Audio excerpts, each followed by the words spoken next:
Então, dentro da lógica moderna, violou as ideias de juridicidade ou que se entende por legitimidade, viola-se a legalidade.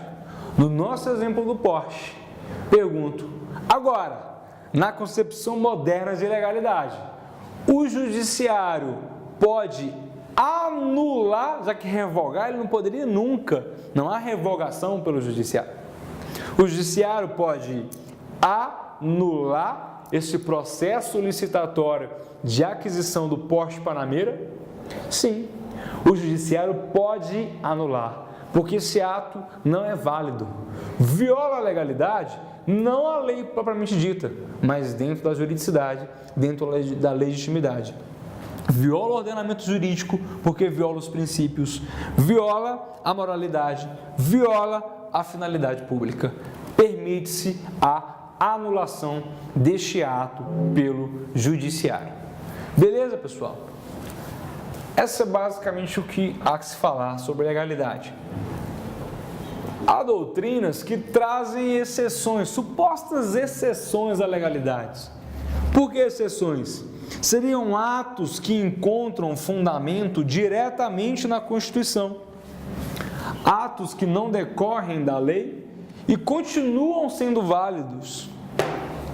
Não há consenso na doutrina para definir quais são especificamente as exceções a essa legalidade. O administrativista Celso Antônio Bandeira de Mello diz que são exceções à legalidade o estado de sítio, o estado de defesa e a medida provisória. A gente até citou mais adiante como fonte, que é um ato com caráter de norma, com caráter de lei, mas emitido diretamente pelo chefe do executivo. Então, a medida provisória, o estado de sítio e o estado de defesa, institutos do direito constitucional, para Celso Antônio, são exceções ao princípio da legalidade, porque não decorrem da lei, decorrem diretamente da Constituição. Não há consenso. Tem gente que fala assim, o próprio Vicente Paulo e Marcelo Alexandrino, que eu trouxe lá no começo da aula, conceituando direito administrativo, eles entendem que não são essas três exceções. As verdadeiras exceções à legalidade seriam a lei delegada e a medida provisória. Aí vem outro doutrinador e diz assim, medida provisória e lei delegada, mas medida provisória é ato político, estado de defesa, estado de sítio é ato político não aplica os princípios, não é ato administrativo. Isso é um debate teórico, isso tem caído cada vez menos em prova pela imprecisão de se definir o que é e o que não é exceção. Já vi algumas vezes a banca CESP, que é uma banca conceituada, interpretar como exceção à legalidade exatamente essa tríade do Celso Antônio: estado de sítio, estado de defesa e a medida provisória. Mas não é algo tão recorrente, realmente tem caído um pouco em desuso abordar exceção à legalidade, porque é imprecisa essa ideia de ser ou não ser exceção. Princípio da impessoalidade, busca pela finalidade pública, vedação à promoção pessoal e vedação à discriminação. Isso daqui, mais do que a definição de impessoalidade, é a exaltação das principais características. Você vai ver, quando você começar a praticar as provas de concurso, quando você resolver questões de concurso na sua casa, ou que você se dispor a fazer o certame mesmo, participar do certame, você vai ver que as questões sobre princípios são questões que geram confusão na prática. Na teoria, quando você está estudando o princípio, está lendo um material sobre princípio, está assistindo uma aula sobre princípio, parece que é muito fácil de entender, é muito simples, é muito óbvio, é intuitivo, tirando legalidade, que foi aquele desdobramento enorme, mas daqui para frente é muito intuitivo. Concordo com vocês, é intuitivo, é de fácil assimilação. O problema é que as provas de concurso, elas são um pouco bitoladas a respeito de princípio. Elas trazem um caso concreto que por si só violaria vários princípios, mas não, elas bitolam e dão um caso e perguntam qual princípio violou. Colocam só de sacanagem dois princípios que parecem terem sido violados naquele mesmo caso. Às vezes, na prática, aquela situação concreta de fato violaria os dois princípios, mas a prova que é um só como resposta. Professor, como vou identificar então? você vai nas características. Você está te falando de promoção pessoal, desvio da finalidade pública, discriminação quando não deve discriminar, está falando de impessoalidade. Por mais que pareça moralidade, por mais que pareça publicidade, por mais que pareça legalidade, lá no caso concreto, a prova vai te direcionar, trazendo as características principais do princípio, certo? E as características principais de impessoalidade, do princípio da impessoalidade, são as expostas aqui. As expostas aqui. Finalidade pública, que não haja promoção pessoal e que não haja a discriminação. Promoção pessoal. Suponhamos que José Maria da Silva é prefeito de município X. E se existe algum prefeito por aí que se chama José Maria da Silva, só me desculpe, tá? Eu tenho que inventar um nome hipotético aqui. Se você existe, não estou falando de você. O objetivo é que seja um prefeito fictício, tá? Não quero ser processado depois. Prefeito José Maria aí, de um município X. Ele foi construir uma ponte. Construiu a ponte, inaugurou a ponte. Vamos dar um nome para essa ponte. Os monumentos públicos, via de regra, possuem nomes, figuras históricas, figuras lendárias, geralmente homenagens póstumas, inclusive é um indicativo legal. E o prefeito José Maria da Silva coloca lá, olha, essa ponte ficou um arraso, linda, tá? Melhorou a cidade. Põe aí, Ponte José Maria da Silva.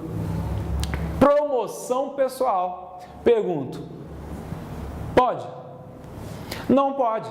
Franca violação ao princípio da impessoalidade. A administração pública é impessoal. Você, administrador, está agindo em nome dela, não em seu nome, em nome da administração, não em seu nome, não é pessoal a sua atuação. Não pode pôr teu nome na ponte. Teve um caso desse em Goiás, há algum tempo, em que a promoção pessoal foi até um pouco velada, não foi tão expressa, não foi tão descarada como desse meu exemplo. Não deve existir esse exemplo, né, pessoal? Isso não deve acontecer. Mas no estado de Goiás, aconteceu uma hipótese um pouco mais velada. O candidato não, né? O eleito, o prefeito eleito, aliás, o governador, era governador na época. O governador mandou pintar todos os órgãos públicos, inclusive as viaturas da Polícia Militar, etc., todos os órgãos públicos das cores do seu partido. A Justiça entendeu, e hoje o STF é pacífico a esse respeito, que promover o próprio partido é a mesma coisa de haver promoção pessoal. Isso é vedado pelo princípio da impessoalidade. O governador teve que mandar passar a tinta em tudo, dar uma mudada lá nas viaturas, acrescenta um prateado, um dourado aí para não parecer as cores do partido, porque essa alusão, mesmo que indireta, mesmo que não as caras, não as expressas, ainda assim era uma promoção pessoal indireta. Isso foi comprovado ou foi deduzido dos autos e o governador teve que alterar as cores dos órgãos públicos. Isso é uma vedação, um exemplo de vedação à promoção pessoal, tentativa de se aplicar o princípio da impessoalidade. Você não pode se promover às custas do poder público, você não pode se promover com recursos públicos. A gente vê muita placa, né? Ah, fulano de tal concede essa praça, o vereador tal faz isso, o governador tal faz isso. Isso também é promoção pessoal. É promoção pessoal. Se por acaso o nosso governo, não vamos falar do nosso governo, mas por acaso o atual governador Marconi Perillo coloca nesse caso assim, ó, rodovia duplicada por mim, Marconi Perillo, promoção pessoal. Promoção pessoal, violação em pessoalidade. Professor, mas eu vejo muito governo de Goiás que fez isso, governo de Goiânia que fez isso. Está correto? Isso pode. Isso a Justiça entendeu. Então é promoção pessoal. Está dando publicidade ao ato. Está dizendo que foi a administração pública municipal, estadual, federal que emitiu aquele serviço, que exerceu aquela obra, que prestou aquele serviço. Isso não é entendido como promoção pessoal. A gente até sabe que na prática surte efeito de promoção pessoal, sobretudo em véspera de campanha. Surte o efeito, mas na prática não é interpretado juridicamente como promoção pessoal, mas sim como publicidade de atos administrativos. Beleza? Outra característica, finalidade pública e a não discriminação. Finalidade pública, se você comete um abuso de poder, desvio de finalidade, comete um ato para se beneficiar, viola a impessoalidade. Se eu sou uma autoridade competente para julgar um agente público que é de uma hierarquia inferior à minha, aí eu vou e tenho uma prerrogativa de dar uma multa, uma advertência ou suspender ele por 60 dias sem remuneração, nessa gradação, né? E eu não gosto desse cara, sou um desafeto dele. Falo, não vou com a cara. Esse cara até errou, ele errou mesmo, ele tem que ser punido. Mas como eu não vou com a cara dele, eu vou dar a pena mais grave. Isso é desvio de finalidade, é abuso de poder e é violação à impessoalidade por fugir do interesse público, por desviar o interesse público. A outra característica, por último, é a não discriminação. Digamos que o nosso operador de câmera aqui, o João, que é muito bem remunerado aqui, o João ama esse serviço, mas de repente compra uma máquina que grava sozinha, edita sozinha, aí o João se sente ameaçado. Aí o João fala assim, não, eu vou prestar um concurso público porque o meu serviço é ótimo, não realiza, excelente, mas estou me sentindo ameaçado, tem uma máquina que faz meu serviço, vai que os caras vão me mandar embora amanhã. Aí o João estuda para o concurso, passa no concurso público para agente fiscal da Anvisa, da Agência Nacional de Vigilância Sanitária. Veja bem, então veja, aí ele presta o concurso público e passa para fiscal da Anvisa, da Agência Nacional de Vigilância Sanitária. O João, que cansou desse medo de ser mandado embora, buscou a estabilidade do serviço público.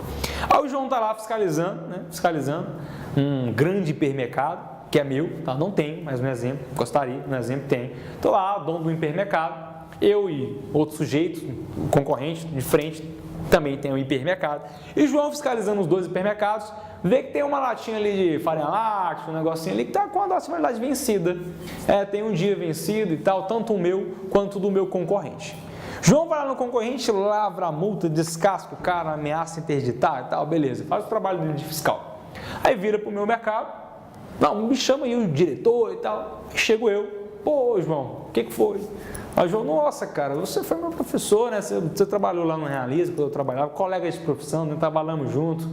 Vou fazer o seguinte, como eu lembro de você lá, dando aula, lá ficava gravando, aquela injeção de saco, ficando te ouvindo no meu ouvido, quebrar teu galho, eu vou quebrar tua multa. Mas não faz isso mais não. O que João fez? Discriminou. Quando o João decide não me multar porque sou amigo dele, mas multar o meu concorrente porque não é amigo dele, João discriminou duas pessoas que deveriam ser alcançadas pelo ato da mesma forma. Tanto eu quanto o concorrente tinha uma latinha lá de farinha láctea vencida no nosso supermercado. João multou um, não multou o outro. Multou um, não multou o outro. Discriminou quando não devia discriminar. Tratou um de uma forma, outro de outra forma, quando ambos deveriam ser tratados da mesma forma. Essa é a última característica do princípio da impessoalidade. Fala galera, vamos fechar princípios constitucionais expressos. Fomos até impessoalidade, vamos avançar agora com moralidade, publicidade e eficiência. Moralidade, atividade pautada em uma conduta proba e ética do agente. Conceito jurídico absorvido das normas que regem a atuação dos agentes públicos. Pessoal, moralidade aqui é basicamente a ideia do que você tem de moralidade. Só um parênteses aqui relevante. A doutrina diz que o princípio da moralidade para a administração pública não está preocupada com a sua moralidade particular. O que você entende como moral, os seus princípios, a sua formação, a sua criação, a sua educação, isso é moralidade subjetiva.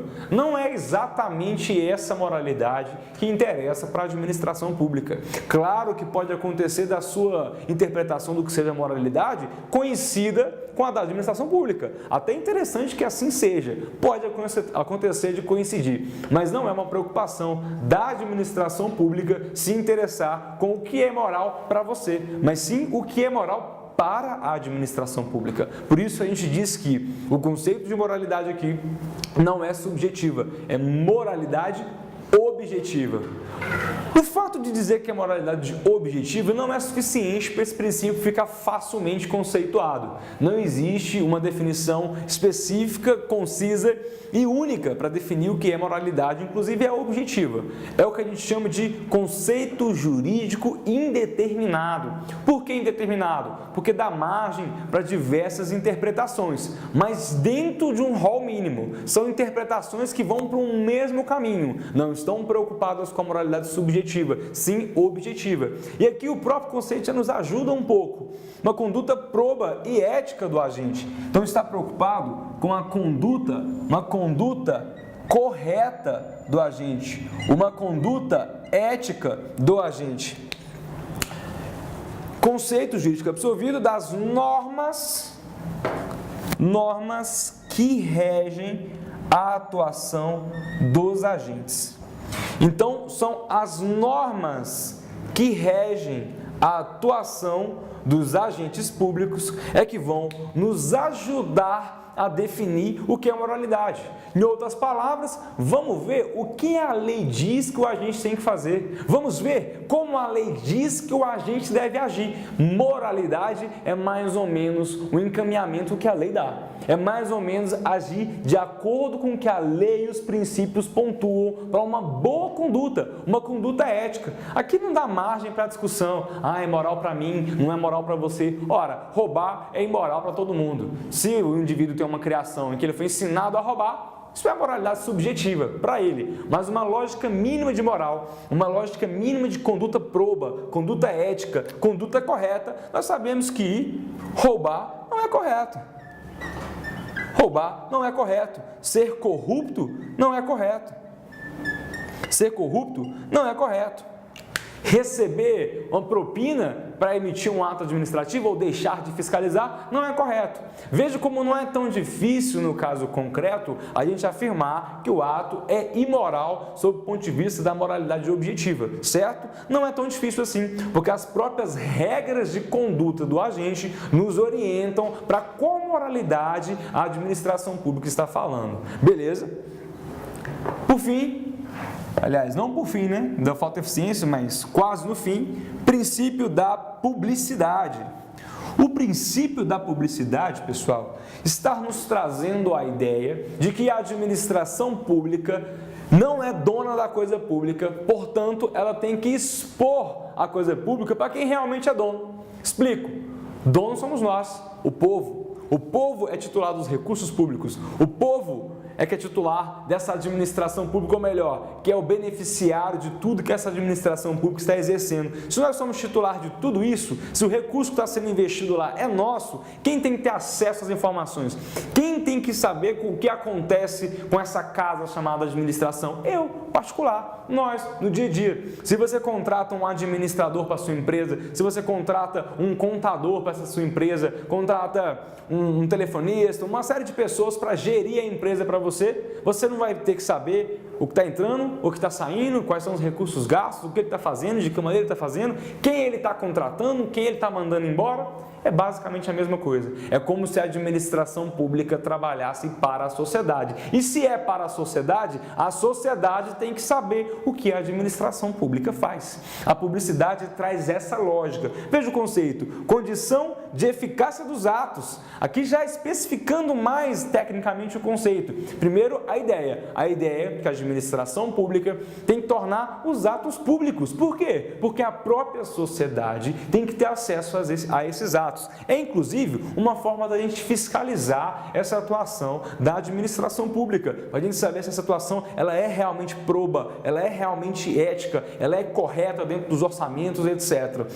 É aqui especificando condição de eficácia dos atos. A publicidade é tão importante, mas tão importante, que se não é dada publicidade, sequer o ato tem o condão de surtir efeitos. Sem publicidade, nem vai surtir efeitos. Precisa de publicidade para surtir efeitos. Eu passei por um caso semelhante, aliás, semelhante não, tenho certeza, foi um problema concreto sobre publicidade. Eu trabalhava numa procuradoria estadual e passou para minha mão um processo administrativo em que uma servidora havia sido demitida. Mas deixa eu contar a história para vocês. Essa servidora, ela pediu uma licença por interesse particular, não me recordo qual era a natureza dessa licença, mas ela pediu uma licença e ela conseguiu esse afastamento, essa licença, por 1 ano. E ela pediu uma prorrogação por mais 1 ano, enquanto ela estava afastada. Essa prorrogação foi negada. Esse ato foi publicado, a prorrogação sim foi negada e o ato foi publicado, obedeceu à publicidade. Só que ela não se atentou a isso e não foi trabalhar no ano seguinte, ficou mais 1 ano sem trabalhar, porque ela presumiu que a licença tinha tacitamente prorrogado. Ela não, eu pedi, não falaram nada, porque ela não se atentou que a gente tinha falado que não tinha concedido, e ela ficou mais 1 ano sem trabalhar. Então, 1 ano sem ir trabalhar, a desistência do serviço público encaixou nos critérios do processo administrativo daquele órgão onde ela servia e ela foi demitida. O que acontece? Ela chegou determinado dia na repartição, ingressando na repartição, cumprimentando os colegas, indo para a sala dela, alguém avisa ela que a sala dela está ocupada. Ela, poxa, como a minha sala está ocupada? Só eu presto esse serviço aqui. Aí avisaram para ela, olha, fulana, você não presta esse serviço aqui. É só ela que está no seu lugar que presta esse serviço aqui. Pô, mas como assim? Eu sou servidora. Não. É aí que está o erro. Você não é mais servidora, não. A senhora foi demitida. Ela foi informada sim que ela foi demitida. O que ela fez? Moveu um processo contra o Estado. Por isso esse processo chegou nas minhas mãos. E eu trabalhava lá e fui folhear o processo. Primeiro encaminhamento que eu fiz, vamos pegar o Diário Oficial, a data da publicação da demissão dela. E vasculhamos o Diário Oficial do dia, vasculhamos e nada. O que acontece na prática? Nós, Estado, naquela circunstância, não publicamos, não damos publicidade à demissão dela. Olha o que está escrito aqui, ó, condição de eficácia dos atos. Se a demissão dela sequer foi publicada, sequer poderia surtir efeitos, ou seja, é como se ela nunca tivesse sido demitida. O que virou esse processo, eu não sei, saiu das minhas mãos, minha parte era só fazer um parecer prévio, saiu das minhas mãos, seguiu na procuradoria, não sei se ela ganhou, mas há grande chance dela ter sido indenizada ou ainda, possivelmente, dependendo do contexto, não sei o que aconteceu, poderia até mesmo ser reintegrada no serviço público, a depender do mérito dos seus julgadores. Mas vejam como é importante essa ideia da publicidade, dar publicidade aos atos. Coisa pública à disposição do seu titular. Essa é a ideia inicial que eu trouxe para vocês. Se a coisa é pública, tem que estar à disposição de quem? Do próprio público. O público tem que ter controle do que acontece. Eu tenho um colega que diz que a administração tem que ser uma casa de vidros, né? Uma casa de vidros, uma casa translúcida. Infelizmente, a gente sabe que na prática, essa casa de vidros, ela é um pouco opaca, ela não é tão translúcida, mas a ideia é que fosse uma casa de vidros transparente. Sobre o pretexto do princípio da publicidade, se criou a Lei de Acesso à Informação, salvo engano, em 2001, não estou muito convicto quanto ao ano dessa referida lei, mas a Lei de Acesso à Informação, que me falha a memória o ano, mas acho que foi em 2001 mesmo, a Lei de Acesso à Informação, ela criou nos entes políticos os chamados portais da transparência. O que faz, melhor dizendo, esse portal da transparência? Se você acessar o site do seu estado, do seu município ou o site da União, o site oficial, você vai conseguir lá uma parte naquele site, uma página, um subespaço lá no site. O pessoal que é mais técnico pode explicar bem como é que funciona, mas você clica numa parte adicional lá do site e abre uma outra página, uma outra aba. Professor de Direito dando pitaco informática, que fiasco, né? Abre uma aba adicional onde você faz uma consulta sobre os atos públicos lá. Contratação, recursos, gastos, remuneração do servidor, tá tudo lá. Ah, professor, tá tudo certinho? Não sei. A gente tem que partir da presunção de legalidade, presunção de veracidade, presunção de boa-fé e acreditar que está tudo correto. Mas os atos são publicados lá. Então, se licitou, se comprou alguma coisa, está lá. Se comprou um prédio, está lá quanto gastou, que prédio, onde é. Servidores, tem lá nome do servidor, remuneração, onde presta serviço, descontos. Então, essa lei de acesso à informação criou esses portais da transparência que na prática, na teoria também, lógico, né? Na teoria e na prática, tem uma função importantíssima e é muito interessante mesmo, muito interessante. Se não é levado à risca, isso é um outro debate, né? Que os órgãos competentes fiscalizem e façam ser cumprido. Mas a ideia é excelente e a prática tem sido também. Se não teve a curiosidade ainda,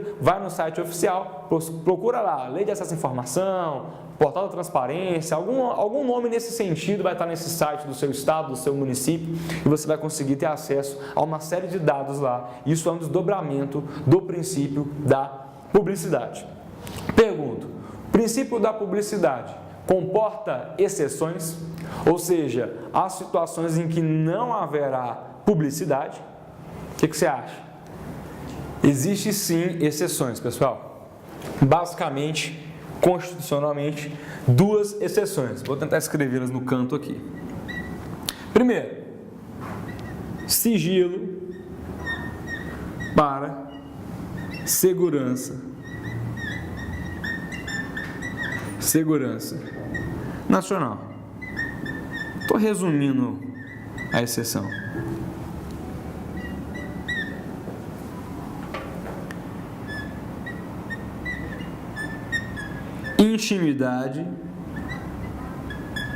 Intimidade ou privacidade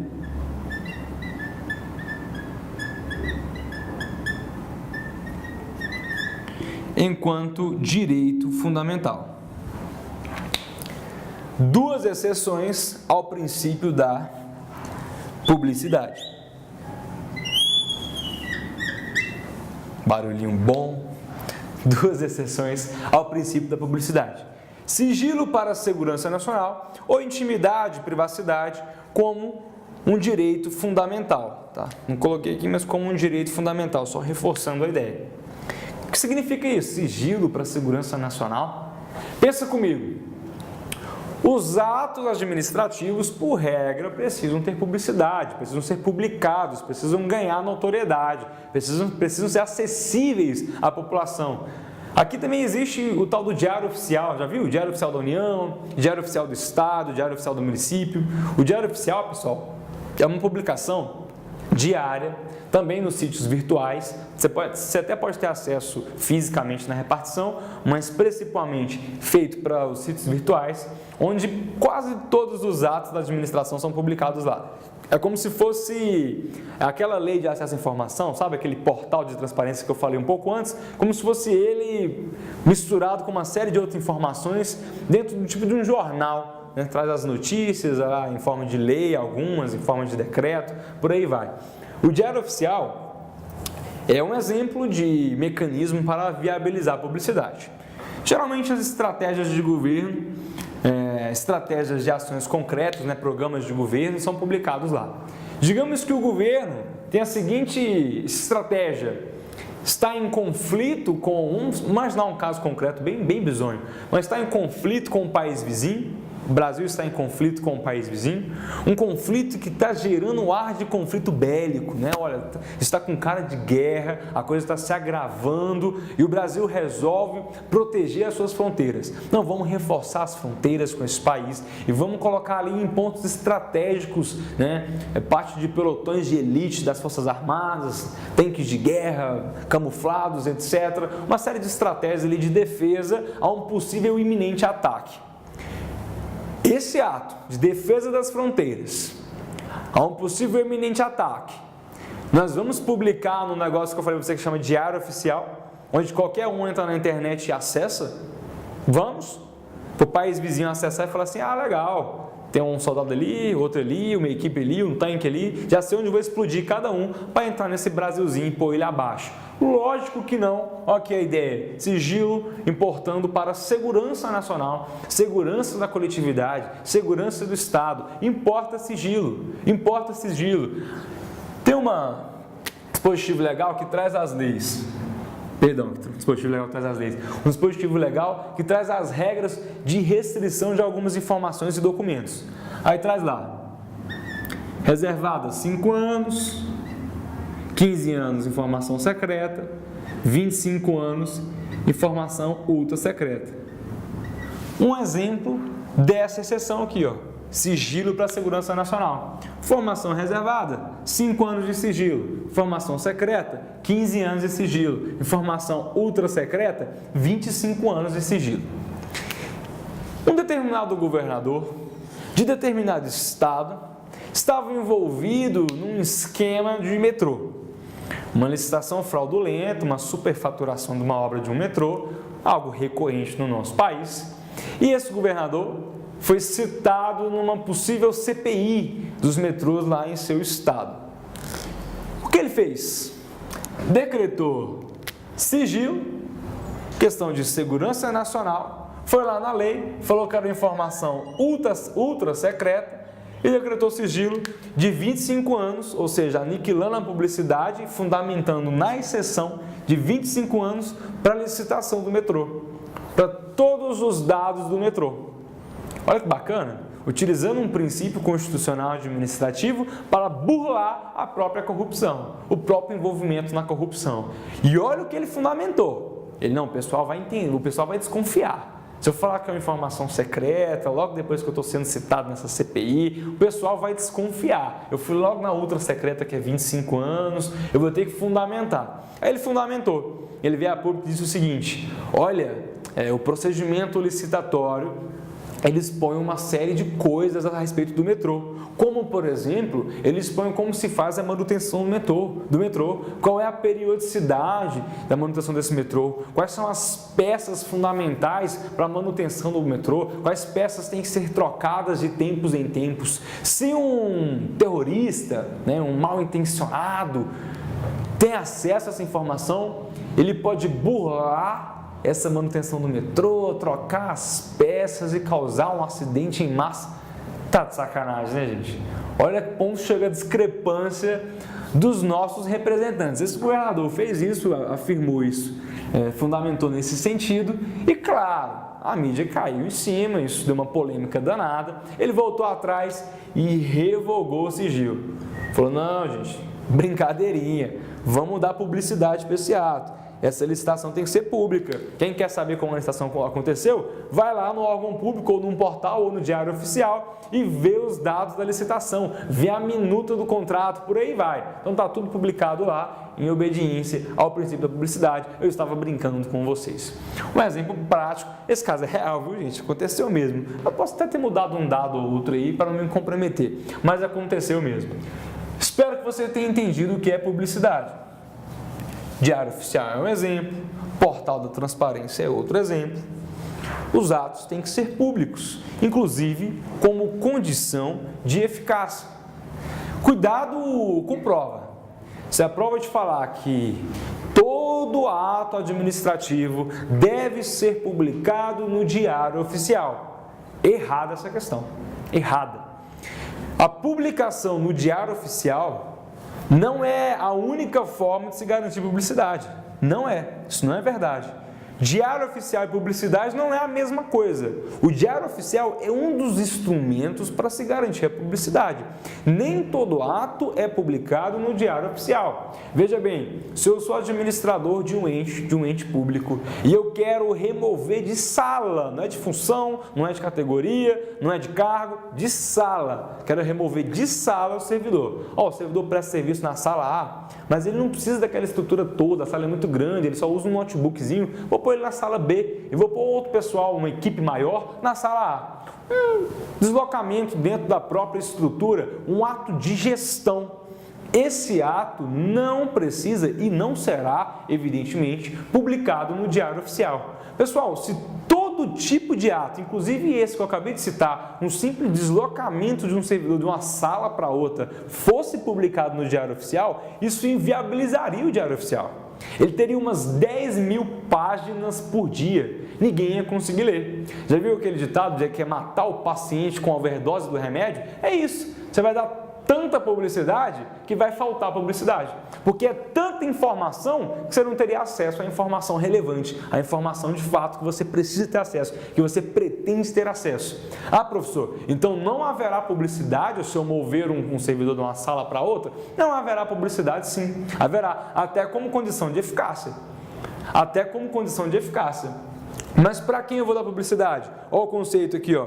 Coisa pública à disposição do seu titular. Eu preciso dar publicidade pelo menos para o interessado. Então esse sujeito, esse servidor X, que vai trabalhar na sala B e trabalhava antes na sala A, ele vai ser informado, vai ser dado publicidade a ele, um ofício, ou vou fixar na repartição, na sede da repartição, ou na porta da sala, eu vou passar uma circular, algum documento, algum texto formal, melhor dizendo, a melhor forma de se publicizar isso é textualmente, mas algum texto, algum documento oficial que chega até ele, tá? Não precisa ser diário oficial e não será o diário oficial, onde estão informações mais relevantes, não informações de mero ato de gestão interno. Então não caia nessa pegadinha, isso já aconteceu em prova antes. Para garantir o princípio da publicidade, todos os atos devem ser publicados em diário oficial. Errado, isso não é verdade. Isso não é verdade. O diário oficial é um dos instrumentos para se garantir a publicidade.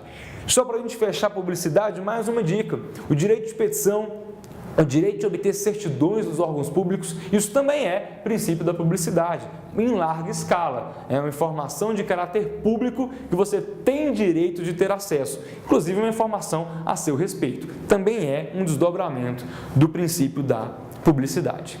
Beleza?